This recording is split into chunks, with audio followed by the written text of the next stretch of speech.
Hey everybody, welcome back to another episode of Feece School. Today we'll be talking about designing and how you can design your projects even better and some tips that can help you. Enjoy. So grab your cup of coffee and let's just get into it.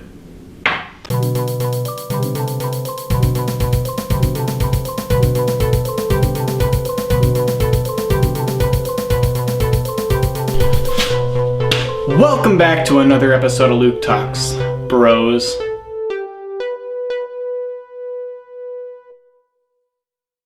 So the first point I'm going to get into today is color. Now color is really important, not just for how it looks, but how it makes the audience or the reader feel. There's actually a science behind colors. Certain companies use certain color in their logos to give the viewer a certain feel. For example, blue shows the color blue gives the reader a feeling of certainty and comfort, and it makes them feel a certain way, rather than red would feel more exciting and energetic to the reader. Pink is more like a fashion color. It shows that you're fashionable, it shows youth. Now there's so many certain types of colors that makes you feel different ways, but it's really important to remember what color you should use to see how the audience feels through that color. Now another thing about color is eye flow. Now if you're drawing a picture with the sun at the corner and it's a green bottom and there's blue in the sky, you gotta think about the eye flow. Now the reader, when you see a picture of our yellow sun right here, blue lake, and a blue sky, where do you think the reader's eye is going to go to first? It's going to go to the yellow sun because that's the brightest and that's where their eyes are going to probably go to first. So if you're making something like a brochure or a business card or even just anything, think about where the reader will start first with their eye flow. So let's say you're making a brochure, and the most important information you want people to see in the brochure is where this bright color is. You should put that information next to the color that is the brightest and most attractive in the piece, so the reader will look at that first and then go down to the less important information. But it's all about eye flow. Contrast is also something that can be in correlation to eye flow. Now, contrast is how the colors work with each other. If you have a really big sun in your ocean picture at the corner, that may give a different feeling than if the sun is smaller. Contrast will be also talked about in my later step, which we will get to later, obviously. Okay, so the next thing we're going to talk about is texture. Texture. Now, why is texture important? Because it also gives a feeling for the reader. If you have a texture in the background of something rough and ruggedy, the viewer will feel a different sense than if it's a soft texture.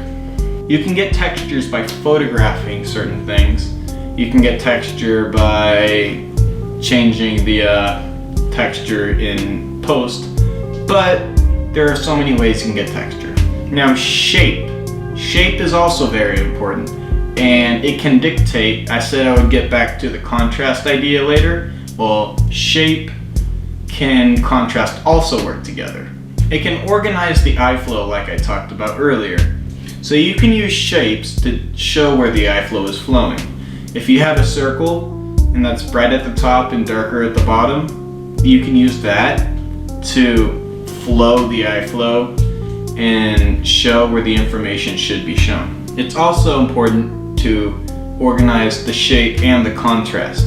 So if you have a big shape at the corner of your pamphlet, for example, that might be where the reader starts reading, especially if it's a bright color shape. Now, if you want your reader to start ending here at your viewing, then you should have a darker, smaller shape, and the reader will see this first, and then he'll move his eye down to the less in your face shapes and colors. It's important to have a balance when it comes to these things. You don't want too much brightness and not enough darkness. It can sometimes, if you have much in your face colors, your reader's eye won't be able to flow as easy, and everything will be in your face. It won't look as smooth as a picture. Now, the vanishing point. This is something that can be used within 3D design. So I do this all the time with my story of tray animations when I draw them. So let's say you have a house, and it's a 2D house and you want to make it 3D. First of all, you cannot see 3 sides of a cube anytime at all. That's not how life works. You cannot see all the 3 sides. So if you have a square and it coming out both sides, that's not really 3D. It's a square house, right? But you want to see the top as in a 3D area. Well, you can draw a dot. No, actually, you take the 2 points and you connect them. The horizon point is a dot on where the 3D object intersects. Then you go down, draw the object, and it will look more 3D. If you want the house to be on the side, just draw the vanishing point right there, draw the lines. It depends on where you want your object to vanish. If you want it to be angled on a certain angle, draw the vanishing point closer to the side of the area of your project. And then you can draw these lines, and then you can draw the space inside the lines. That is what the vanishing point is. It helps you figure out how far the subject vanishes, and then you can make a more 3D object. That is it for today for Feece School. It was a little bit shorter than I expected, but if you keep these 4 tips in mind, you can also make better design. And if you want more of these videos, comment what kind of Feece School and Feece show and what kind of stuff you like to see. Thank you and have a great day.